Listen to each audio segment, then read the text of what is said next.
السلام علیکم ورحمۃ اللہ وبرکاتہ۔ الحمدللہ والصلاة والسلام علی رسول اللہ، اما بعد۔ مثالی مسلمان 15ویں حلقے میں 15th ایپیسوڈ میں مسلمان اپنے نفس کے ساتھ، اس عنوان کے تحت ہم علم و عقل کے بارے میں اسلام کی کیا رہنمائی ہے اور ہمیں دوسری قوموں کے مقابلے میں کیسے اپنے اندر ایک امتیازی شان پیدا کرنا ہے، اس کو سمجھنے کی کوشش کرتے ہیں۔ مسلمان اپنی عقل کو علم کے ذریعے پروان چڑھاتے رہنا فرض سمجھتا ہے۔ کس بنیاد پر اس کو فرض سمجھتا ہے؟ نبی کریم صلی اللہ علیہ وسلم کی اس حدیث کی بنیاد پر، طلب العلم فریضۃ علی کل مسلم، علم کا حاصل کرنا ہر مسلمان پر فرض ہے۔ علم کی فضیلت اور اس کے مقام و مرتبے کے بارے میں اتنی ہی بات کافی ہے کہ اللہ تعالی نے علم والوں کی شان و بلندی کو بیان فرمایا۔ علم حاصل کرنے والے علماء کی رفعت و بلندی اور ان کی شان و شوکت کو خود اللہ نے اپنی کتاب میں بیان فرمایا۔ انما یخشی اللہ من عبادہ العلماء، اللہ سے ڈرنے والے اس کے بندوں میں علم والے ہی ہوا کرتے ہیں۔ اتنا ہی نہیں بلکہ علم والوں کی فضیلت کو بے علموں پر خود اللہ نے واضح فرما دیا۔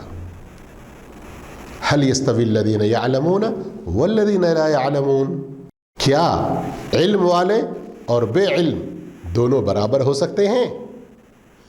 انما يتذكر اولو الالباب، نصیحت بے شک وہ حاصل کرتے ہیں جو عقل والے ہیں۔ یعنی علم کی بات جب آئی، اس کو حاصل کیا، عقل کو پروان چڑھایا اور اس سے نصیحت حاصل کی، اس طرح اپنی زندگی میں وہ خود بھی فائدے میں رہتے ہیں، دوسروں کو بھی فائدے میں رکھتے ہیں۔ وہ علم نہیں ہے جس کے ذریعے ہمارے عقل پروان نہ چڑھے، ہمارے عمل میں تبدیلی نہ آئے، ہمارے اندر کوئی سدھار پیدا نہ ہو۔ ایک مرتبہ صحابی رسول صفوان بن عسال رضی اللہ تعالیٰ عنہ مسجد میں تشریف لائے، اللہ کے رسول صلی اللہ علیہ وسلم سے ملاقات کی، پھر کہا جئت اطلب العلم، اے اللہ کے رسول صلی اللہ علیہ وسلم میں علم حاصل کرنے کی خاطر آیا ہوں۔ جانتے ہیں آپ صلی اللہ علیہ وسلم نے کیا جواب دیا؟ آپ نے فرمایا مرحبا بطالب العلم، مبارک ہو طالب علم کے لیے، آؤ خوش آمدید، سواگت ہے تمہیں۔ اسی پر اکتفا نہیں کیا، طالب علم کو مبارکبادی دینے کے ساتھ ساتھ بہت بڑی خوشخبری سنائی کہ جب طالب علم علم کی طلب میں نکل پڑتا ہے تو فرشتے اس کو اپنے باہوں میں، اپنے پروں میں لے لیتے ہیں، اور وہ فرشتے ایک دوسرے پر ہوتے ہوئے آسمان تک پہنچتے ہیں۔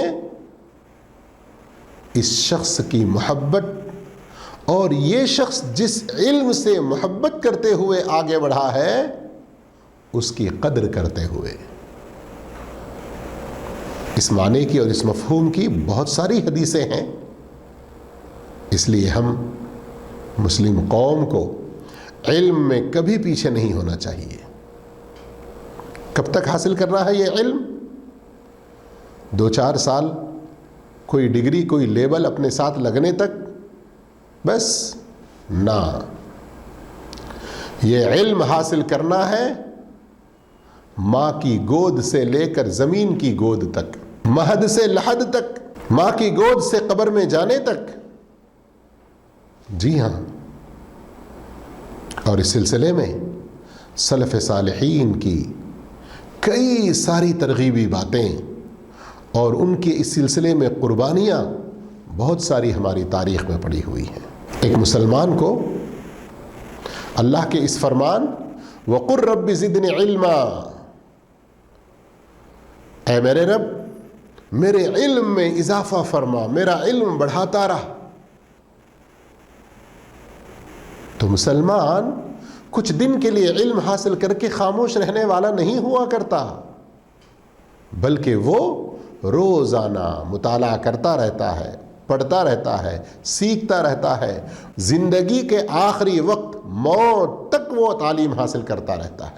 اسی لیے ہم سلف صالحین رحمہم اللہ کو دیکھتے ہیں کہ وہ علم کے بلند پہاڑ چوٹی کو پہنچنے کے باوجود، علم کے خود بڑے بلند پہاڑ ہو کر اس کی چوٹی تک پہنچنے کے باوجود علم حاصل کرنے میں پیچھے نہ رہتے۔ امام ابن عبد البر نے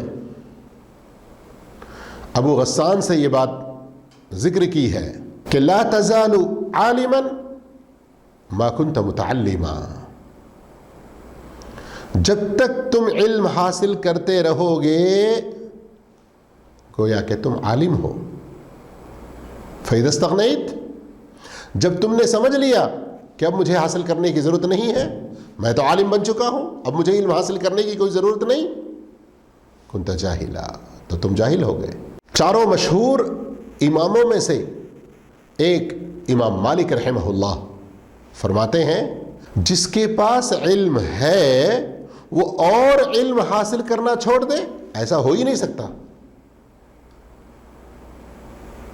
ایسا ہو ہی نہیں سکتا۔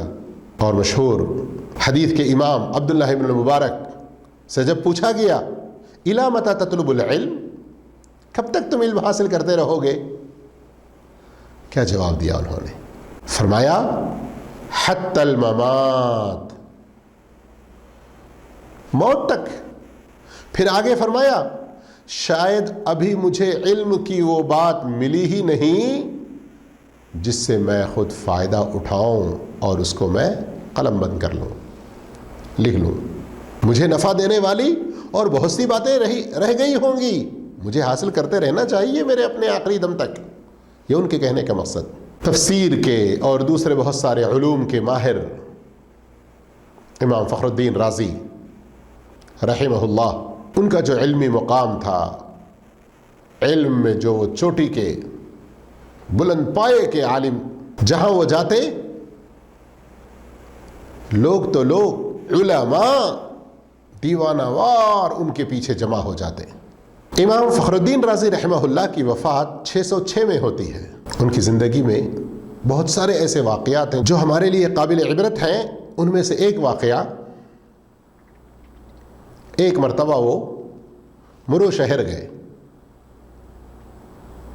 وہاں لوگوں کا ایک ہجوم طلبہ علم کا، علماء کا، کہ امام فخر الدین رازی آئے ہیں، ان سے علم سیکھنے جمع ہونا ہے۔ مسند درس پر بیٹھ گئے، لوگوں کو علم دیتے رہے۔ اس درمیان ایک نوجوان کے بارے میں پتہ چلا جس کی عمر صرف ابھی 20 سال ہے، لیکن وہ علم الانساب کا ماہر ہے۔